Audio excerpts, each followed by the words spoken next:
The gate hung crooked on its hinges like a broken promise, and when Katherine Bennett first laid eyes on it that dusty afternoon in June of 1883, she had no way of knowing it would change the entire course of her life. She had been traveling through the Colorado Territory for 3 weeks now, her wagon loaded with tools and her late father's metalworking equipment, searching for work wherever she could find it. The small town of Animas Forks sat nestled in the San Juan Mountains, a silver mining community that had sprung up like a wildflower after a rain, and Katherine hoped it might offer her the chance to prove herself as a capable craftswoman in a world that rarely gave women such opportunities. The ranch stretched out before her, modest but well kept except for that gate, which seemed to sag under the weight of neglect. The fence post stood straight and true, but the iron gate itself had clearly suffered some kind of damage, one hinge completely torn away and the other barely holding on. A sign near the entrance read "Timber Ranch" in faded letters, and beyond it she could see a small house, a barn, and several corrals where horses moved lazily in the afternoon heat. Katherine had been following the road when she spotted the damaged gate, and something in her craftsman's soul could not simply pass it by without at least offering her services. Times were hard, and she needed the work. More than that, she needed to prove to herself and everyone else that the skills her father had taught her before his death last winter were not going to waste. She guided her horse and wagon down the narrow path leading to the house, dust rising in small clouds behind her. As she drew closer, she noticed a man standing near the barn, his attention focused on a saddle he was working over a wooden rail. He was tall and lean, with broad shoulders that spoke of years of hard labor, and he wore a simple work shirt with the sleeves rolled up to his elbows. His hat shaded his face, but she could make out a strong jaw and what appeared to be several days' worth of stubble. He looked up as she approached, his movements measured and cautious. Katherine brought her wagon to a stop a respectful distance away and climbed down, brushing the dust from her split riding skirt.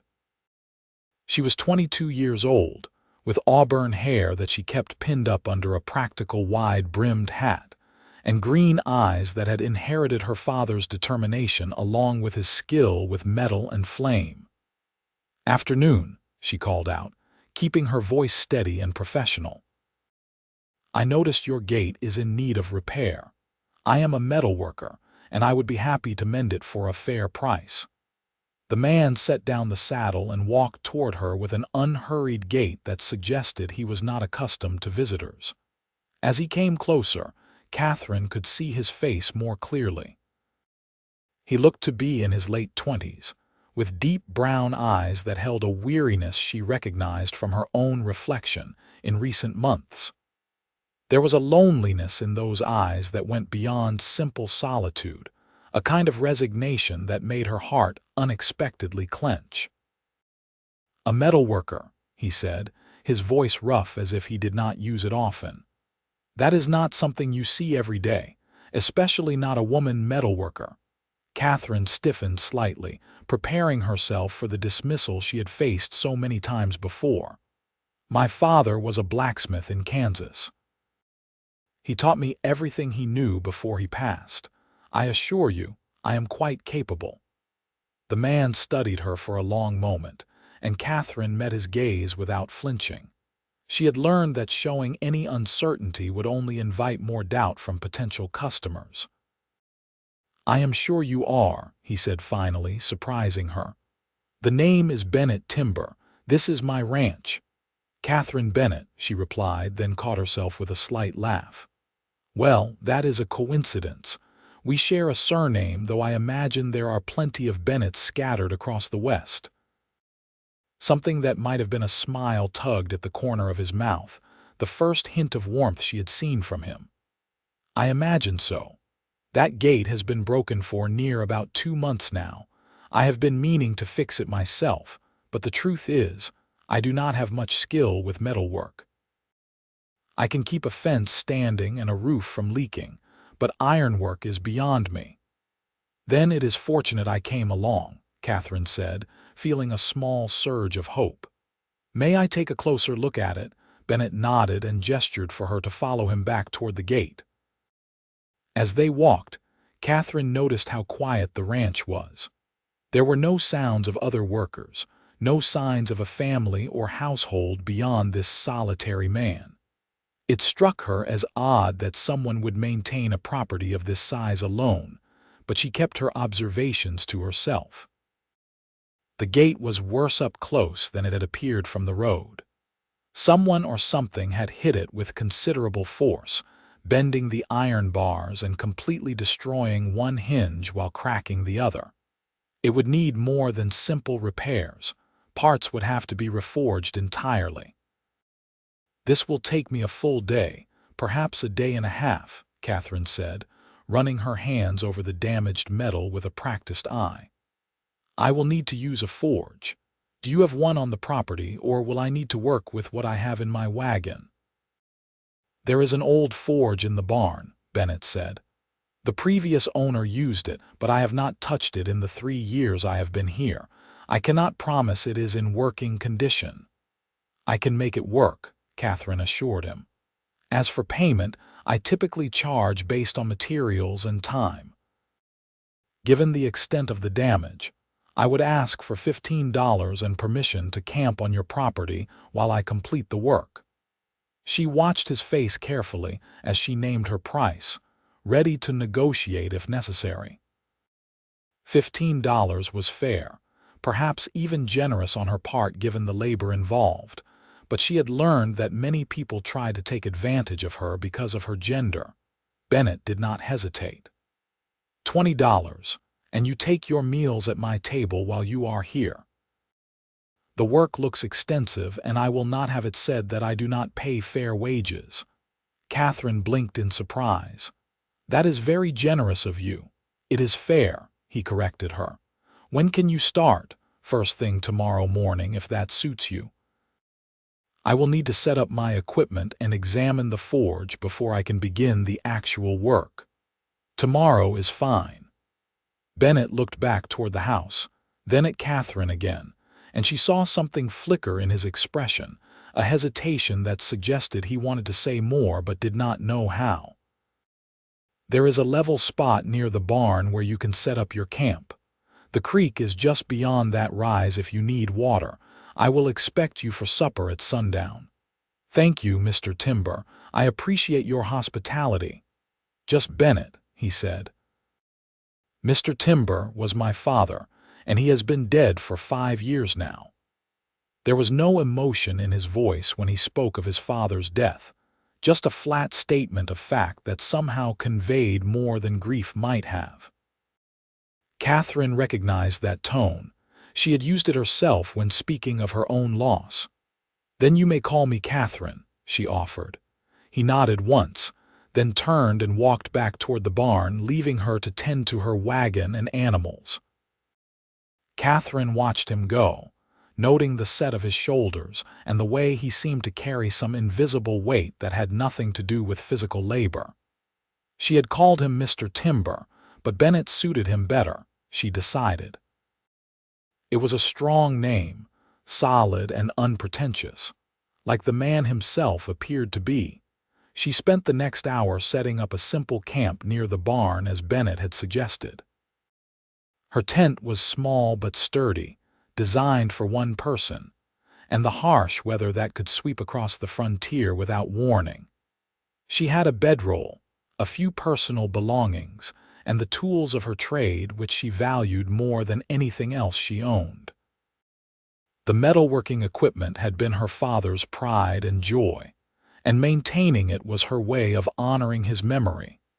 As the sun began its descent toward the mountain peaks, painting the sky in shades of orange and gold, Katherine made her way to the house. It was a simple structure, built from rough-hewn logs with a stone chimney at one end. The door stood slightly ajar, and she could smell something cooking that made her stomach remind her she had not eaten since dawn. She knocked on the door frame, not wanting to presume entry despite the open door. "Come in," Bennett's voice called from inside.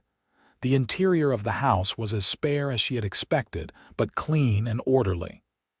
There was a main room that served as both kitchen and living area, with a stone fireplace, a simple table with 2 chairs, and a few basic furnishings. A door on the far wall presumably led to a bedroom. Everything was functional and well maintained, but there was no softness to the space, no decorations or personal touches that might suggest this was anything more than a place to sleep and eat between long days of work. Bennett stood at the stove, stirring something in a large pot. He had changed his shirt and washed up, his dark hair still damp and combed back from his face. Katherine felt suddenly conscious of her own dusty appearance and wished she had taken the time to clean up more thoroughly, though she was not entirely sure why it mattered to her. "I hope you like venison stew," he said, glancing over his shoulder at her. "I am afraid my cooking is pretty basic. I make enough to fill a man up, but there is no fancy seasoning or anything like that." "It smells wonderful," Katherine said honestly. "I have been living on jerky and hardtack for weeks. A hot meal will be a genuine treat." Bennett ladled the stew into 2 bowls and brought them to the table, then fetched a loaf of bread that looked slightly burned on one side but otherwise edible. They sat down across from each other, and for a moment, neither of them spoke. Katherine took a spoonful of the stew and found it exactly as he had described, simple, hearty, and filling. The venison was tender, and there were potatoes and carrots that must have come from a garden somewhere on the property. "This is very good," she said. "Thank you for sharing it with me." Bennett nodded, his attention seemingly focused on his own bowl. The silence stretched between them, but it was not entirely uncomfortable. Katherine had the sense that this was a man who was not accustomed to conversation, who had spent so much time alone that words had become unnecessary for daily survival. "How long have you been traveling?" he asked finally, surprising her with the question. "About 3 weeks since I left Kansas," Katherine replied. "I have been stopping in towns along the way, taking whatever metalwork I can find. Fixing wagon wheels, repairing tools, that sort of thing. I had hoped to find a town where I could set up a proper shop, but so far that has proven difficult." "Because you are a woman," Bennett said, and it was a statement rather than a question. "Yes," Katherine admitted. "Most people do not believe I can do the work, or they do not think it is proper for a woman to be working with a forge. Never mind that I have been doing it since I was 12 years old and can outwork half the men who have turned me away." She heard the bitterness in her own voice and immediately regretted it. This was not Bennett's fault, and she should not burden him with her frustrations. But he was nodding, his expression thoughtful. "My mother was like that," he said quietly. "Not a metalworker, but she could outshoot any man in 3 counties and run this ranch better than my father ever did. People used to talk, say it was not natural for a woman to be so capable. She never paid them any mind, though, just kept doing what she knew was right." "She sounds like a remarkable woman," Katherine said. "Is she still here?" "No. She died 8 years ago. Fever took her one winter, and there was nothing anyone could do." Bennett's voice remained level, but Katherine could hear the old pain beneath the words. "My father followed her 5 years later. I think he died of a broken heart as much as anything else. He never was the same after she was gone." "I am sorry for your losses," Katherine said softly. "I lost my mother when I was very young, too young to really remember her. And my father just this past December. He was all I had left in the world." Bennett looked up at her then, and their eyes met across the table. In that moment, Katherine felt a connection snap into place, a shared understanding of what it meant to be alone in the world, to have lost the anchors that once held your life steady. She saw her own grief reflected in his gaze, and something in her chest tightened with an emotion she could not quite name. "That is a hard thing," Bennett said. "Being alone." "Yes," Katherine agreed, "it is." They finished their meal in silence after that, but it was a different kind of silence than before, one built on mutual recognition rather than mere awkwardness.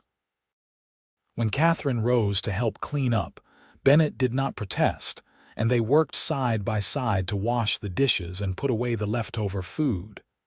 "Thank you again for the meal," Katherine said as she prepared to return to her camp. "I will start work on the gate at first light." "Katherine," Bennett said, and she turned back to find him watching her with an expression she could not quite read. "I want you to know, I am glad you stopped here. It has been a long time since I have had anyone to talk to. I did not realize how much I missed it until tonight." The admission seemed to cost him something, and Katherine felt her heart warm toward this lonely cowboy, who was clearly so unused to human companionship that a simple shared meal had become something significant. "I am glad I stopped too," she said, and she meant it more than she had expected to. She walked back to her tent under a sky full of stars, the mountain air cool and crisp against her skin. As she lay down on her bedroll, Katherine found herself thinking not about the work that awaited her tomorrow, but about the man in that lonely house, and the sadness that seemed to cling to him like a shadow. She wondered what it must be like to live in such solitude, day after day, with only memories for company. Sleep came slowly that night, and when it did, Katherine dreamed of broken gates and lonely cowboys and the weight of grief that some people carried until they could barely stand upright beneath its burden. The next morning dawned clear and bright, with the kind of crisp mountain air that made everything seem sharper and more vivid. Katherine was up before sunrise, years of working alongside her father having trained her to rise early and make the most of the daylight hours. She dressed quickly, braided her hair into a practical plait, and made her way to the barn to examine the forge. The barn was larger than she had expected, with stalls for at least a dozen horses, though only 4 were currently occupied. The forge sat in a corner that had been set up as a small workshop, and Katherine was pleased to discover that while it was dusty and neglected, the equipment itself was in reasonably good condition. The bellows would need some oiling, and the chimney would need to be checked for blockages, but overall she could work with this. She had just finished clearing away the worst of the cobwebs when she heard footsteps behind her. "You are up early," Bennett said, and she turned to find him carrying a bucket of water. "I thought you might need this." "Thank you," Katherine said, genuinely touched by the thoughtfulness. "I was about to fetch some from the creek. How does the forge look?" Bennett asked, setting the bucket down and moving closer to examine the setup. "Better than I feared. Your previous owner knew what he was doing when he installed this. With a few hours of cleaning and some minor repairs, it should work perfectly." Bennett nodded, then seemed to hesitate, shifting his weight from one foot to the other. "I have some ranch work I need to attend to today, but if you need anything, just come find me. I will be checking the fence lines on the eastern pasture most of the morning." "I will be fine," Katherine assured him. "This is what I do." He lingered for another moment as if there was something more he wanted to say, but then he simply touched the brim of his hat in a polite gesture and headed out. Katherine watched him go, noting the way he walked with his head slightly down, his shoulders carrying that same tension she had observed yesterday. She turned her attention back to the forge, pushing thoughts of Bennett Timber aside to focus on the work at hand. The next several hours passed in a blur of activity as she cleaned the equipment, tested the bellows, and made sure the chimney drew properly. By mid-morning, she was satisfied that everything was in working order, and she began the process of examining the damaged gate in detail. The iron was good quality, which would make her job easier. Someone had taken care in crafting the original gate, and Katherine felt a professional obligation to restore it to its former glory. She took measurements, made sketches in the small notebook she always carried, and began planning exactly how she would approach each aspect of the repair. She was so absorbed in her work that she did not notice Bennett's return until she heard the sound of his boots on the barn floor. "How is it going?" he asked, and Katherine looked up to find him standing a respectful distance away, not wanting to interrupt her concentration. "Very well," she said, standing up and brushing off her skirt. "I should be able to start the actual metalwork this afternoon. The forge is ready, and I have a clear plan for the repairs." "Good." Bennett paused, then added, "I am going to make some lunch. Would you like to come up to the house, or would you prefer I bring something down here?" Katherine hesitated. Part of her wanted to keep working, to maintain her professional distance and focus solely on the task at hand.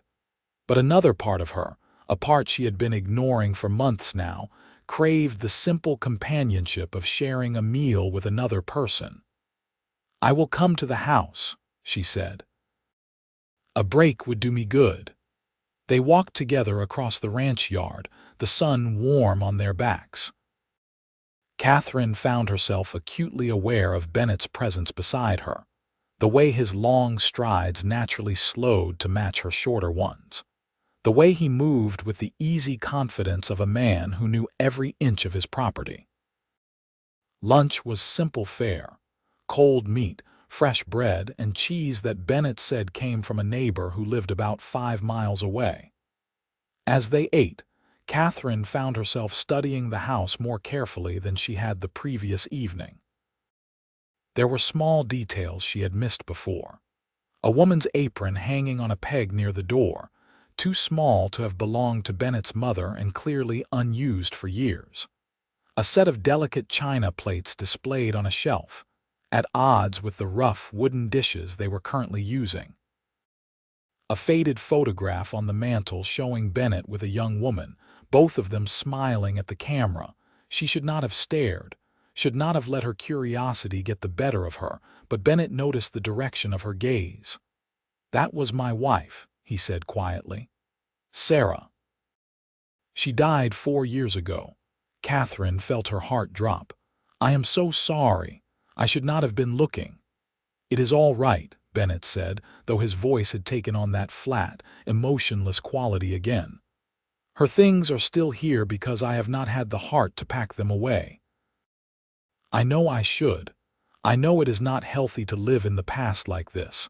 But every time I think about putting her belongings in storage, it feels like I am erasing her somehow."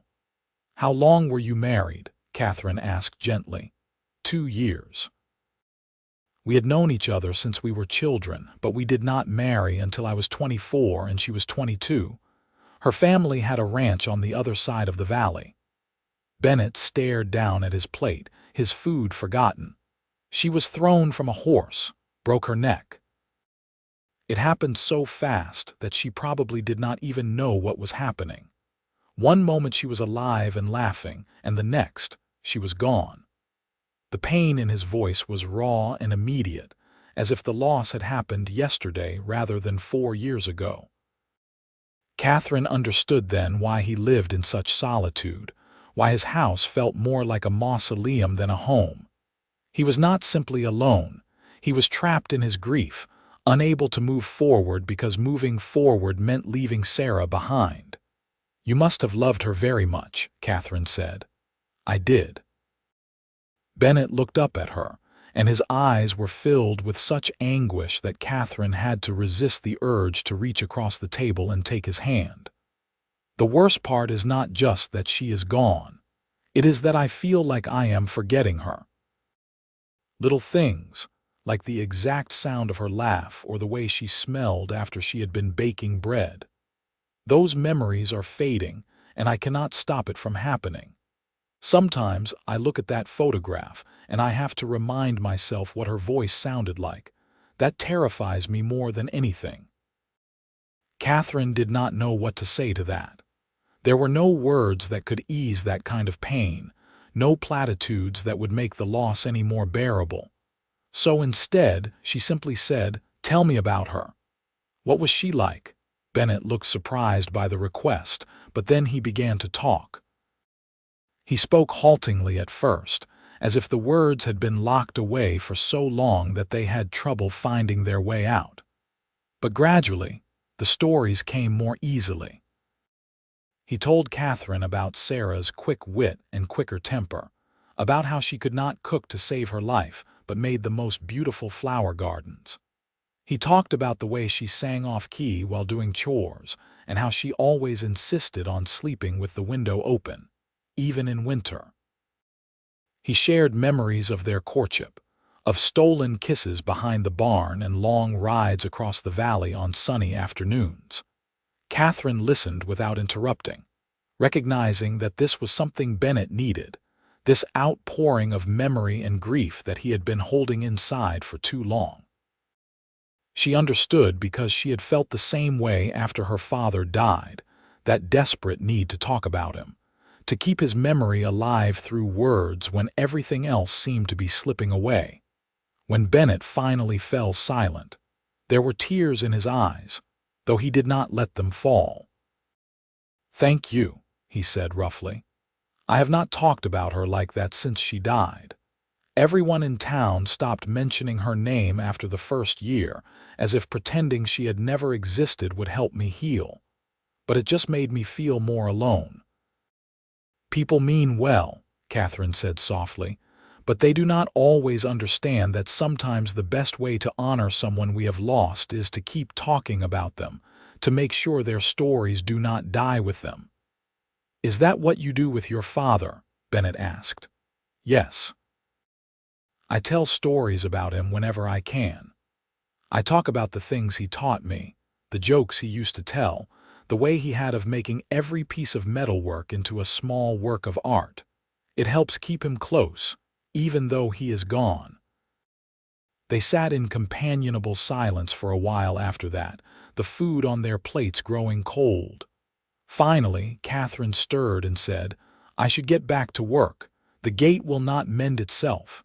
Bennett nodded and stood up with her. "Thank you, Katherine, for listening, for understanding. It means more than you know." "Thank you for sharing her with me," Katherine replied. "Sarah sounds like she was a wonderful person." "She was," Bennett said simply. Katherine spent the rest of the afternoon at the forge, heating and reshaping the damaged iron. The work was hot and demanding, requiring all of her concentration and skill. There was something almost meditative about it, the rhythm of hammer on anvil, the hiss of hot metal meeting water, the way formless material could be shaped into something useful and beautiful with enough patience and effort. As she worked, she found her thoughts returning again and again to Bennett and the story he had shared with her. She understood now why he seemed so lost, why his ranch felt like a place frozen in time. He had been living in a state of suspended grief, unable to move forward but unable to let go either. It was a terrible way to exist, and Katherine's heart ached for him. The sun was beginning to set when she finally finished the first stage of repairs. The new hinges were forged and ready to be installed, and she had straightened most of the bent bars. Tomorrow, she would rehang the gate and make the final adjustments. It was good work, some of the best she had done in months, and she felt a quiet satisfaction in knowing that she was creating something that would last. She was cleaning up her tools when Bennett appeared in the barn doorway. "Supper is ready," he said. "I hope you like fried chicken." "I know I said my cooking was basic, but I figured I should make an effort." Katherine smiled, pleased by his thoughtfulness.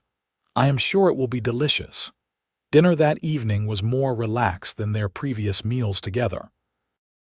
Bennett seemed lighter somehow, as if talking about Sarah had released some of the pressure that had been building inside him for years.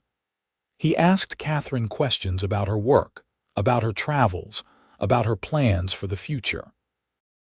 She found herself opening up in return, telling him about the struggles she had faced since her father's death, about her dream of someday opening her own smithy in a town that would accept her skills regardless of her gender. "You should stay in Anima's Forks," Bennett said suddenly. "There is no blacksmith here, and the nearest one is a full day's ride away. The mine owners have to send their equipment out for repairs, which costs them time and money. A skilled metalworker could make a good living here." Katherine considered this.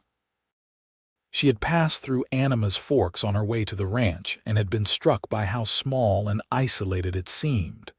But Bennett had a point. A mining town without a blacksmith was unusual, and there would certainly be work available. "I do not have the money to set up a proper shop," she admitted. "And I doubt anyone would rent space to a woman for that purpose."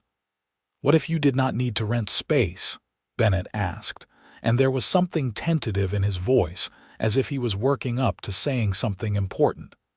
"The forge here works perfectly well, and I have no use for it. You could set up your business here on the ranch. You would have a place to work, and I would not charge you rent.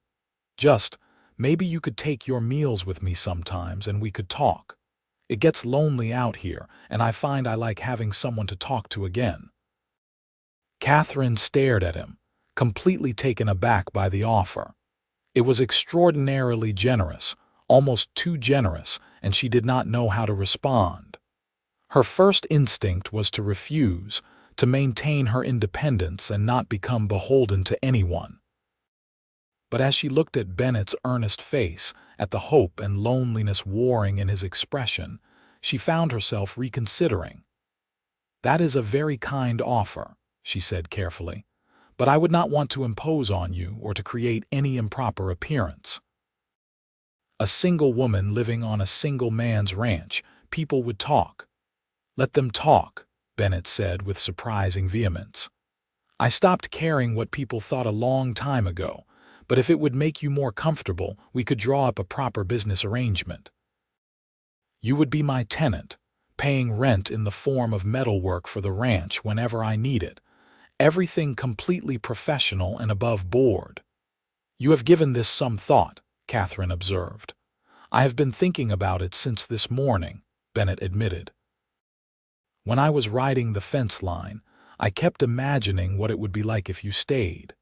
If I had someone to talk to during meals, someone to share the work and the property with. And I thought about how you deserve a chance to prove yourself, to build something lasting.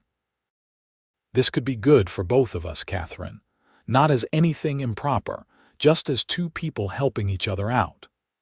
Katherine found herself wanting to say yes more than she had wanted anything in a long time. The practical part of her brain pointed out all the reasons why this was a good opportunity. Steady work, no rent, a forge already set up and ready to use. But there was something else too, something she was almost afraid to acknowledge. She liked Bennett Timber. She liked his quiet strength and his honesty, the way he had been vulnerable enough to share his grief with her. She liked the idea of staying in one place instead of constantly traveling, of having a home again instead of just a series of temporary camps. "Can I think about it?" she asked. "This is a big decision, and I want to make sure I am considering all the angles." "Of course," Bennett said, though she could see the disappointment in his eyes. "Take all the time you need. The offer stands regardless." That night, Katherine lay awake in her tent, staring up at the canvas ceiling and trying to sort through her tangled thoughts. She had been so focused on survival for the past 6 months, on simply getting through each day, that she had not allowed herself to think about what she actually wanted from life. But now, faced with Bennett's unexpected offer, she found herself forced to confront those questions. What did she want? Security, certainly. The chance to practice her craft without being questioned or dismissed at every turn. But was that all? Katherine realized with a start that she wanted more than just professional success. She wanted connection, companionship, the kind of easy friendship that had been developing between her and Bennett over the past 2 days. She wanted to matter to someone again, to be more than just a transient stranger passing through. And there was something else, something she was almost afraid to acknowledge even in the privacy of her own thoughts. There was an attraction developing, a pull toward Bennett that went beyond simple friendship or professional respect. She found herself thinking about his sad brown eyes, about the way his hands had moved so carefully when he was setting the table, about the raw emotion in his voice when he talked about Sarah. She wondered what it would be like to ease his loneliness, to help him heal from the losses that had shaped his solitary existence. But was it fair to either of them to pursue such thoughts? Bennett was clearly still grieving his wife, still very much in love with Sarah's memory. And Katherine was in no position to get involved in a romantic entanglement, not when her life was so uncertain, when she was still finding her footing in the world without her father to guide her. The sensible thing would be to finish the gate repairs, collect her payment, and move on. That was what she should do. But Katherine was beginning to realize that she did not want to do the sensible thing. She wanted to stay, to see where this unexpected connection might lead, to give both herself and Bennett a chance at something more than lonely existence. The next morning, she emerged from her tent to find Bennett already at work in one of the corrals, breaking in a young horse. She watched him for a moment, impressed by his skill and patience with the animal. He moved with quiet confidence, never forcing or rushing, just gradually building trust until the horse accepted the saddle and his weight.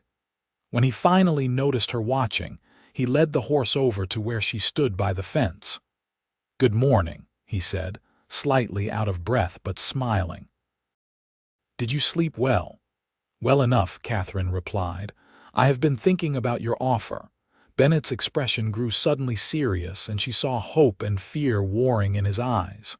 "And I would like to accept," Katherine said, the words coming out in a rush before she could second-guess herself. "If your offer still stands, I would very much like to set up my business here, with a proper contract, as you suggested, to make everything clear and professional." The smile that broke across Bennett's face was like the sun coming out from behind clouds, transforming his entire countenance.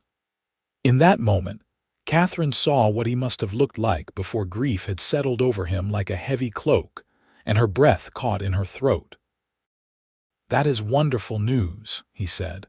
"Truly wonderful. We can ride into town later this week and have a lawyer draw up the papers, make everything official." "There is one condition," Katherine added. "I want to pay actual rent, not just barter work. I need to feel like this is a real business arrangement, not charity." "It is not charity," Bennett protested. "But if paying rent is important to you, then we will work out a fair price, something reasonable that will not eat up all your profits." They spent the next hour discussing the practical details of the arrangement, working out the specifics of rent, shared use of the property, and the boundaries of their respective spaces. Katherine felt better with everything laid out clearly, her business instincts satisfied that she was not taking advantage of Bennett's generous nature. Afterward, she returned to the forge to complete the gate repairs. The work went smoothly, and by early afternoon she was ready to rehang the gate on its new hinges. Bennett helped her with the heavy lifting, and together they maneuvered the restored gate into place. When the final bolt was secured and the gate swung smoothly on its new hinges, Bennett stepped back and examined their work with obvious satisfaction. "That is fine work, Katherine. Really fine. The gate looks better than it did when it was new." "I took some liberties with the design," Katherine admitted. "Added a few decorative touches that were not in the original. I hope that is all right." "It is more than all right. It is beautiful." Bennett reached out and swung the gate back and forth, testing its movement. "You have real talent." Anyone who says otherwise is a fool." Katherine felt a warm flush of pride at his words. It had been so long since anyone had praised her work without qualification or condescension, and coming from Bennett, the compliment meant even more than it might have otherwise. Over the following days, Katherine began the process of settling into her new situation. She organized the forge area into a proper workshop, unpacking her father's tools and arranging everything exactly how she wanted it. Bennett helped when she needed an extra pair of hands, but mostly he gave her space to work, respecting her need to create her own domain. In the evenings, they fell into an easy routine of shared meals and conversation. Bennett taught Katherine about ranch life, explaining the cycles of the seasons and the work required to maintain the property. She told him stories about growing up in a blacksmith shop, about the different towns she had passed through, about the various characters she had met along the way. Gradually, almost without either of them noticing, something began to shift in the dynamic between them. The conversations grew longer and more personal. They started finding excuses to spend time together beyond just meals, working side by side on various ranch projects. Bennett would seek Katherine out during the day just to share an observation or ask her opinion on something. Katherine found herself thinking about him constantly, looking forward to the moment when she would see him again. It was during one of their evening conversations, about 3 weeks after Katherine had moved her things permanently onto the ranch, that Bennett made a confession that changed everything between them. They were sitting on the porch of the house, watching the sun set over the mountains and enjoying the cool evening air. Katherine had just finished telling a funny story about one of her father's customers when she noticed that Bennett had grown quiet, his expression contemplative. "What are you thinking about?" she asked gently. Bennett was silent for a long moment, and then he said, "I am thinking about how different everything feels now that you are here. The ranch does not seem so empty anymore. I do not feel so alone." Katherine's heart began to beat faster. There was something in his tone, an underlying emotion that suggested he was working up to saying something important. "I feel the same way," she admitted. "These past few weeks have been good for me too, better than I expected." "Katherine, I need to tell you something," Bennett said, turning to face her fully. "I have been struggling with this for days now, trying to figure out if it is right or proper to say anything, but I cannot keep it to myself any longer. You deserve to know the truth about how I am feeling." "What is it?" Katherine asked, though she thought she might already know what he was about to say, and her pulse was racing at the possibility. "I am falling in love with you," Bennett said simply. "I did not expect it to happen. I did not think I could ever feel this way about anyone after Sarah died. But being with you, talking with you, watching you work and seeing your strength and talent and kindness, it has made me feel alive again in a way I had forgotten was possible." Katherine felt tears spring to her eyes, overwhelmed by the raw honesty in his words. "Bennett, Please let me finish," he said, holding up a hand. "I know this puts you in a difficult position. I know we have only known each other for a short time, and that you came here looking for work, not romance. If you do not feel the same way, if you need to leave to protect your reputation or your peace of mind, I will understand. I will still honor our business arrangement, still make sure you are taken care of. But I could not go another day without telling you the truth. I am falling in love with you, Katherine Bennett, and I want you to know that you have brought light back into my life when I thought there would only ever be darkness." Katherine reached out and took his hand, feeling the calluses from years of hard work, the strength in his fingers. "You do not need to worry about me wanting to leave," she said, her voice trembling with emotion, "because I am falling in love with you too. I think I started falling for you that first night when you were brave enough to share your grief with me."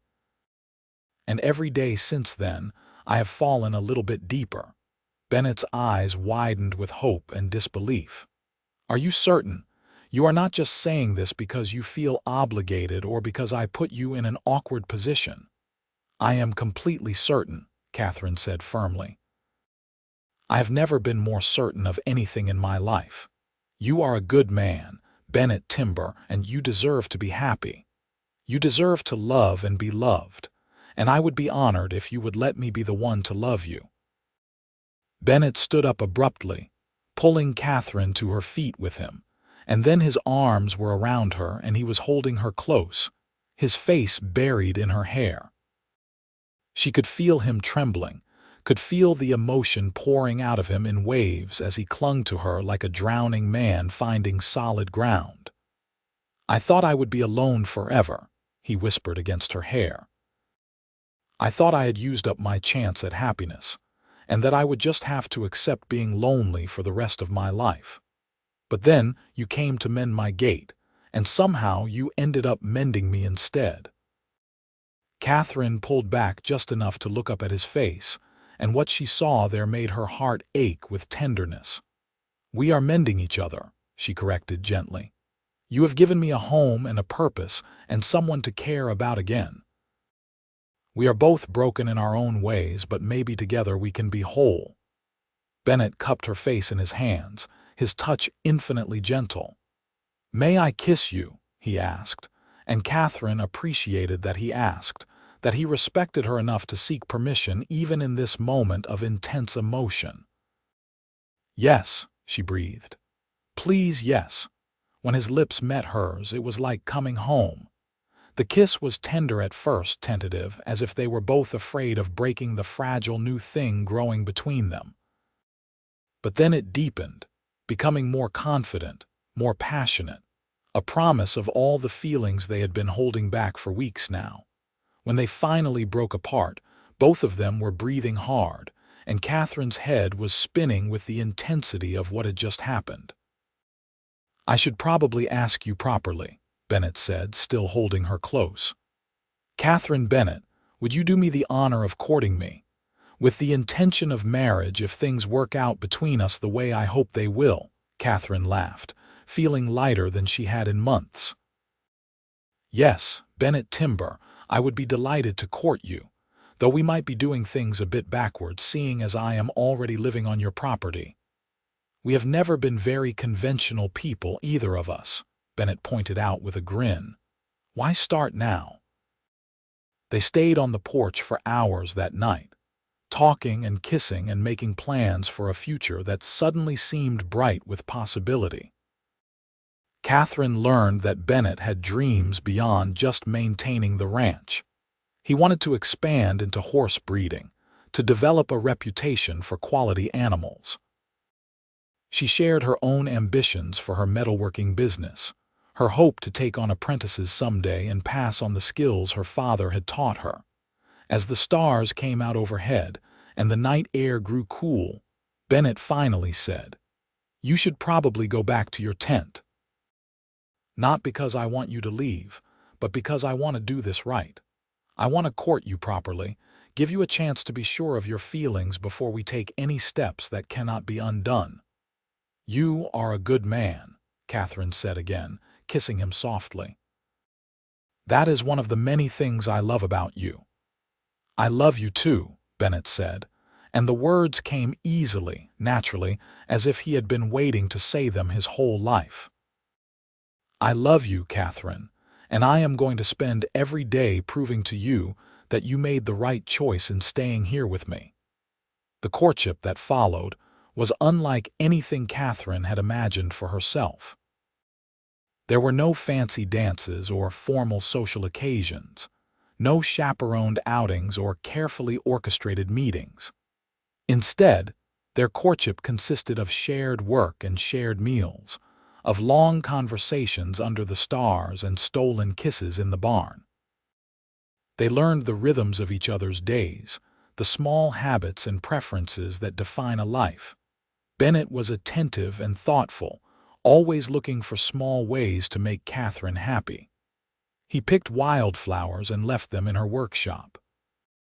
He learned her favorite foods and made sure to prepare them regularly. He asked about her work with genuine interest and celebrated her successes as if they were his own. Katherine, in turn, helped Bennett begin the process of truly healing from his past losses. She encouraged him to talk about Sarah when he needed to, but she also gently pushed him to start living in the present rather than the past. Together, they packed away Sarah's belongings, not to erase her memory, but to acknowledge that life was moving forward. They took down the photograph from the mantel and placed it in a memory box along with Sarah's other personal items, a way of honoring what had been while making space for what would be. Word spread through Anima's Forks that there was a skilled metalworker at the timber ranch, and soon Katherine was receiving a steady stream of customers. Miners brought their broken equipment.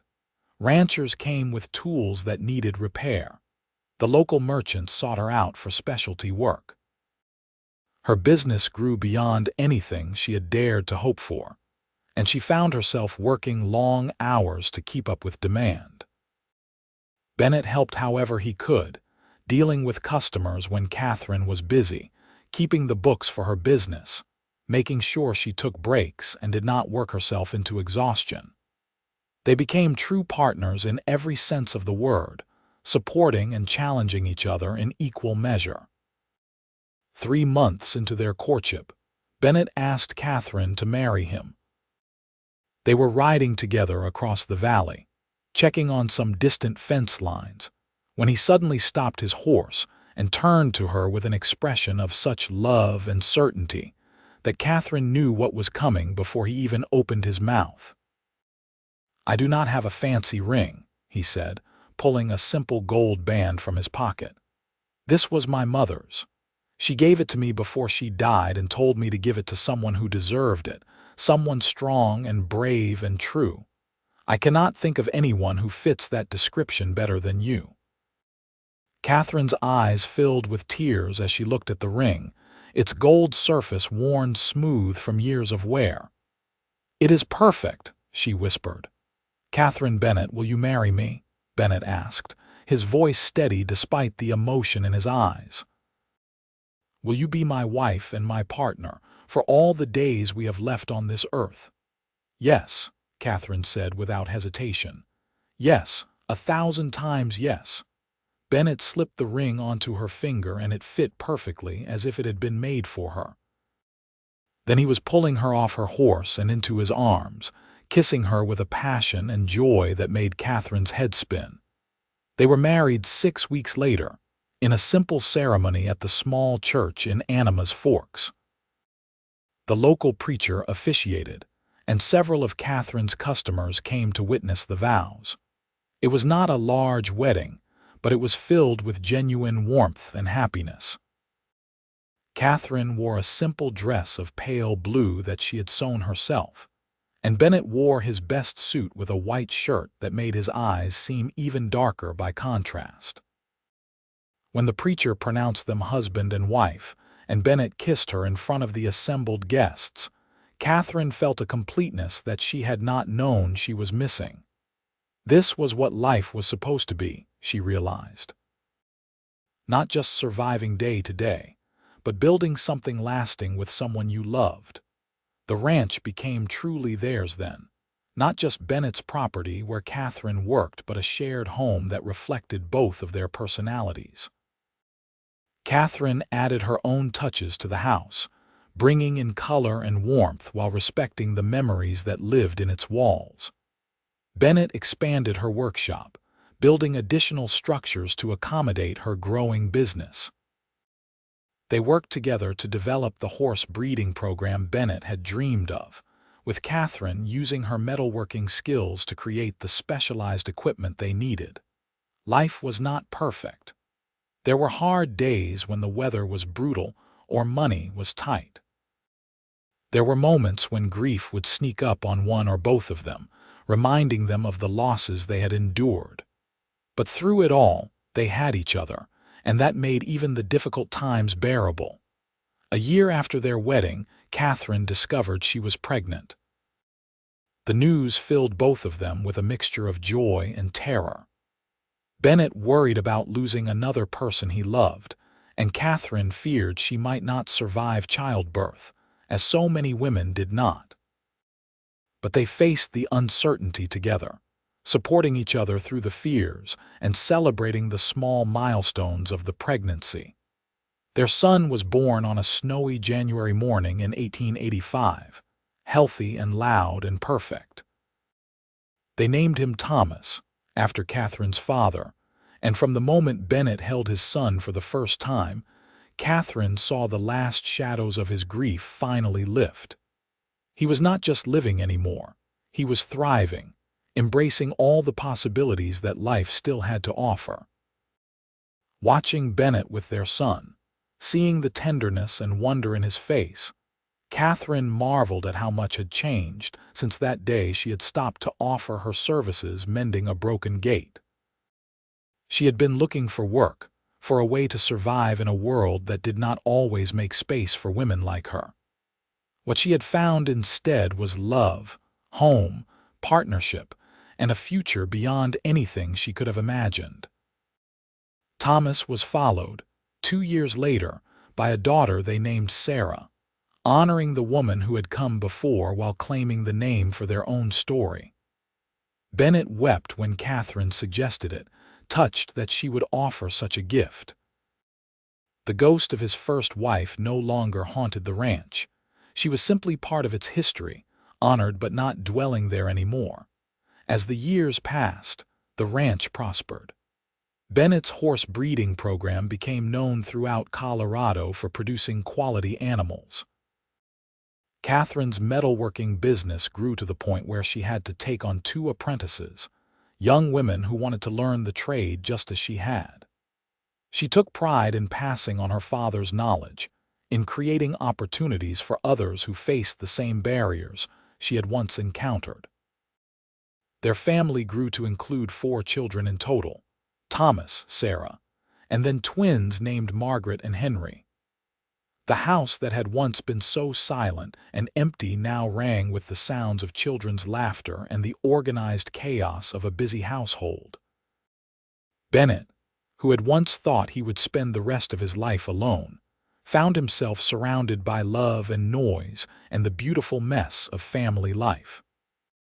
On quiet evenings, when the children were finally asleep and the day's work was done, Bennett and Katherine would sit together on the porch just as they had on that first night when they had confessed their feelings for each other. Sometimes they would talk about the future, making plans and dreaming dreams. Sometimes they would reminisce about the past, marveling at the twists of fate that had brought them together. And sometimes they would simply sit in comfortable silence, content in each other's presence. "I still cannot quite believe you stopped here that day," Bennett said one evening, his arm around Katherine's shoulders as they watched the sunset paint the mountains in shades of gold and purple. "Out of all the ranches in Colorado, all the gates that needed mending, you chose mine." "It was not really a choice," Katherine replied, leaning into his warmth. "Something pulled me here, fate or providence or just luck. Whatever you want to call it, I am grateful for it every single day." "Do you ever regret staying?" Bennett asked. "Giving up the chance to see more of the world, to build your business somewhere bigger than Anima's Forks." Katherine turned to look at him, seeing the traces of silver that were starting to appear in his dark hair, the lines around his eyes that came from years of smiling. "Not for 1 second," she said firmly. "This is exactly where I am supposed to be. You are exactly who I am supposed to be with. I have never been more certain of anything in my life." Bennett kissed her then, a kiss that still held all the passion and promise of their early days together, even after years of marriage. "I love you, Katherine Timber.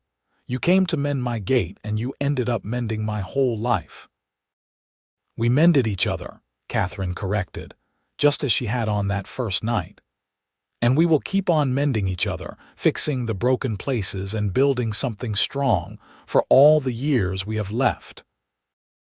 As the stars began to appear overhead, the same stars that had witnessed their first kiss and their wedding vows and every important moment of their life together, Katherine reflected on how much had changed since that dusty afternoon when she had first seen the broken gate. She had been searching for work, for a way to prove herself, for a place to belong. She had found all of that and so much more. She had found Bennett, lonely and grieving, trapped in his past and unable to imagine a future. Together, they had built something neither of them could have created alone. A life full of love and purpose, a home that rang with laughter, a partnership that made them both stronger than they had been separately. The gate she had mended still stood at the entrance to the ranch, weathered by time but solid and true. Every time Katherine passed through it, she remembered that first day, the choice she had made to stop and offer her services, the series of small decisions that had led to this beautiful, messy, perfect life. Their children grew up strong and capable, each of them inheriting different qualities from their parents. Thomas had his father's quiet strength and his mother's artistic sensibility. Sarah had Katherine's fierce independence and Bennett's gentle heart. The twins were a study in contrasts, Margaret bold and adventurous, while Henry was thoughtful and careful, but both of them deeply loved and secure in their place in the world. As the children became teenagers and then young adults, beginning to make their own ways in the world, Bennett and Katherine found themselves entering a new phase of their life together. The ranch was established and successful, requiring less of the back-breaking labor that had filled their early years. Katherine's apprentices had become masters in their own right, capable of handling much of the day-to-day work of the smithy.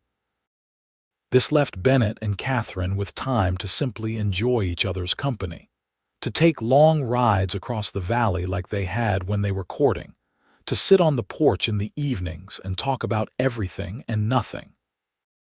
They traveled occasionally, visiting Thomas at the university in Denver where he was studying veterinary medicine, or Sarah in California where she had moved to teach school. But they always came back to the ranch, to the home they had built together, to the life that had started with a broken gate and a lonely cowboy, and a woman brave enough to stop and offer help. On their 20th wedding anniversary, Bennett surprised Katherine by commissioning a sign for the ranch entrance. When he unveiled it, Katherine gasped with delight. The sign read, "Timber Bennett Ranch" in elegant letters, acknowledging her contribution to everything they had built together. "You have been my partner in every way that matters," Bennett said, watching her face as she took in the new sign. It was past time that the world recognized that. "I love it," Katherine said, throwing her arms around him. "I love you. Thank you for seeing me as an equal, for giving me space to be myself, for building this life with me." "Thank you for stopping that day," Bennett replied, holding her close. "Thank you for seeing past my loneliness to the man I could become. Thank you for loving me when I did not think I deserved to be loved again." They stood together at the entrance to their ranch, the gate Katherine had mended so many years ago standing strong beside them, and looked back at the house and barns and corrals that represented their shared life. Smoke rose from the chimney where dinner was cooking. Horses grazed peacefully in the pastures. The forge stood ready for another day's work. Everything was as it should be. "You remember what you said to me that first night?" Katherine asked. "When you invited me to set up my business here?" "I said a lot of things that first night," Bennett replied with a smile. "You said you wanted someone to talk to," Katherine reminded him. "You said it got lonely out here, and you asked if I would take my meals with you and keep you company." "And you did far more than that," Bennett said. "You gave me back my life. You taught me how to hope again, how to love again, how to imagine a future beyond just existing day to day." "We did that for each other," Katherine insisted. "That is what partnership means. We saved each other, Bennett. We mended each other's lonely existence and built something beautiful in its place. As they walked back toward the house hand in hand, Katherine thought about all the broken things she had mended over the years. Gates and tools and horseshoes and countless other objects that people brought to her forge. But the most important thing she had ever mended was not made of metal at all. It was a human heart, broken by loss and loneliness, that she had helped to heal through love and patience and simple presence. And in doing so, Bennett had mended her heart as well, filling the empty places left by her father's death, giving her a home and a purpose and a love that would last a lifetime. The gate she had come to mend had been just the beginning. It had been the excuse that brought her to Bennett, the starting point of a journey that would transform both of their lives. In the end, it was not about the metalwork at all, though that had been important in its own way. It was about two lonely people finding each other at exactly the right moment, when they were both ready to take a chance on hope, on love, on the possibility that their broken pieces might fit together to create something whole and beautiful. Years later, when their grandchildren asked how they had met, Katherine and Bennett would always smile at each other before answering.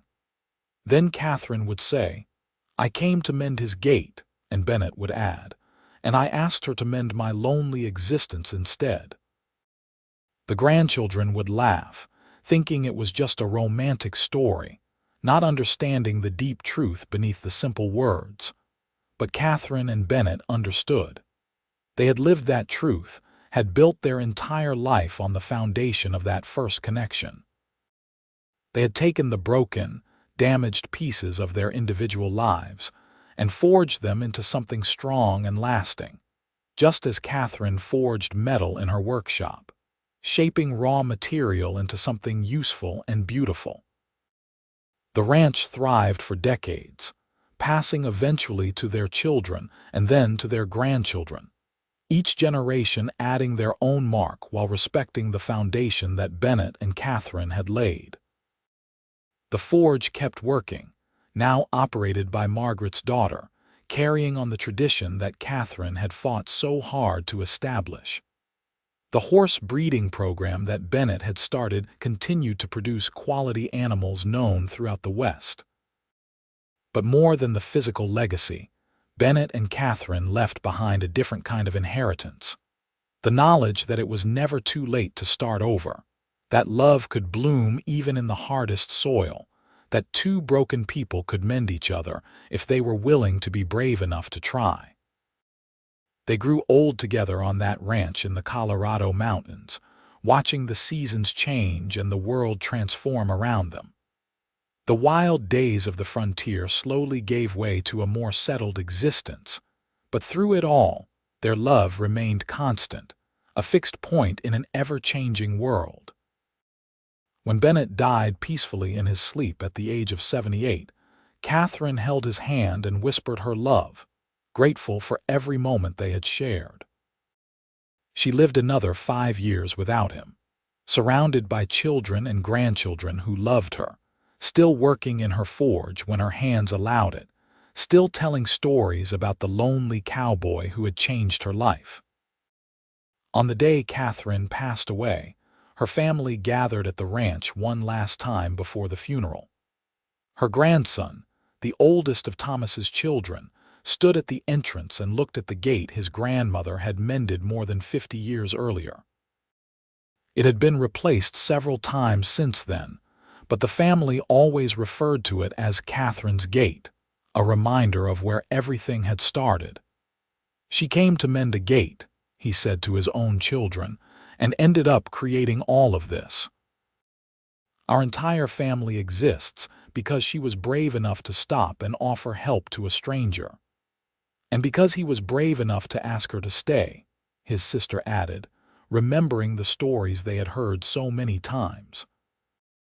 The gate stood strong and true, a silent testament to the power of small choices and unexpected connections. Behind it, the ranch that Katherine and Bennett had built together continued its work, lived in and loved by the family they had created. The forge still glowed with heat when metalwork was needed.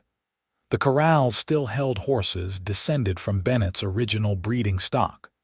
The house still echoed with voices and laughter, just as it had for the past 50 years. Katherine Bennett Timber had come to mend a gate and stayed to mend a lonely cowboy's existence. In doing so, she had mended her own broken places as well, creating a legacy of love and partnership that would endure long after both of them were gone. It was a simple story in many ways, just two people finding each other in a vast and often lonely world. But it was also extraordinary, a reminder that sometimes the most important work we do is not with our hands but with our hearts, not in the things we fix but in the connections we make, and the lives we touch along the way. The gate remained, as all gates do, a passage between one place and another, a threshold crossed by those seeking something new. For Katherine and Bennett, it had been the threshold between loneliness and love, between broken and whole, between mere existence and truly living. They had walked through that gate together and never looked back, building instead a life that honored both their pasts and their future, a life that proved love could indeed mend even the deepest wounds if you were willing to let it.